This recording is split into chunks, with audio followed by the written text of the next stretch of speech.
Hello दोस्तों, कहानी का शीर्षक है सौभाग्य या दुर्भाग्य। कई साल पहले एक गरीब चीनी गांव में एक किसान अपने बेटे के साथ रहता था। थोड़ी सी जमीन और एक छोटी सी भूसे की झोपड़ी के अलावा उसका एकमात्र प्रॉपर्टी एक घोड़ा था जो उसे अपने पिता से विरासत में मिला था। एक दिन घोड़ा भाग गया। उस घोड़े के अलावा आदमी के पास कोई जानवर नहीं था जिसके साथ वह जमीन पर खेती कर सके। उनके पड़ोसी जो उनकी ईमानदारी और परिश्रम के लिए उनका बहुत सम्मान करते थे, यह जताने के लिए उनके घर आए कि उन्हें कितना पछतावा हुआ। किसान ने उनकी चिंता के लिए उन्हें धन्यवाद दिया, लेकिन पूछा, आप कैसे कह सकते हैं कि जो हुआ है वह मेरे जीवन का दुर्भाग्य है? किसी ने अपने दोस्त से बुदबुदाया, शायद किसान वास्तविकता को स्वीकार नहीं कर पा रहा है। उसे सोचने दे कि वह क्या चाहता है, जब तक कि वह जो हुआ उससे दुखी न हो। और पड़ोसियों ने किसान से जो कुछ सुना था उससे सहमत होने का नाटक करते हुए चले गए। एक हफ्ते बाद घोड़ा अस्तबल में लौट आया, लेकिन वह अकेला नहीं था। यह अपने साथ जोड़ी में एक अच्छी घोड़ी लेकर आया।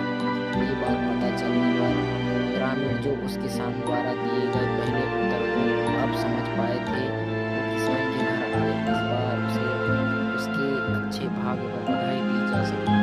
पहले आपके पास केवल एक घोड़ा था और अब आपके पास दो है। बधाई हो, उन्होंने कहा।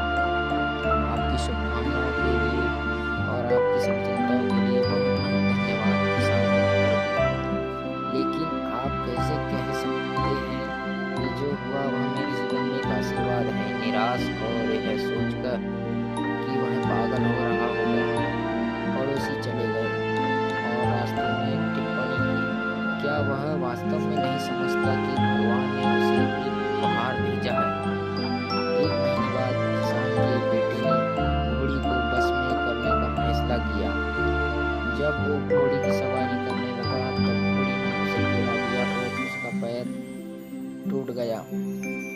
पड़ोसी किसान के घर लौट आए, घायल लड़के के लिए उपहार लाए। गांव के मुखिया ने पिता के प्रति संवेदना व्यक्त करते हुए कहा कि जो कुछ हुआ उससे सभी बहुत दुखी है। उस व्यक्ति ने उनके आने और उनकी चिंता के लिए उन्हें धन्यवाद दिया, लेकिन पूछा, आप कैसे कह सकते हैं कि जो हुआ है वह मेरे जीवन का दुर्भाग्य है? यह सुनकर वे सभी चकित रह गए, क्योंकि किसी को भी संदेह नहीं हो सकता था कि एक बेटे की दुर्घटना को पिता का दुर्भाग्य नहीं तो क्या समझा जाए।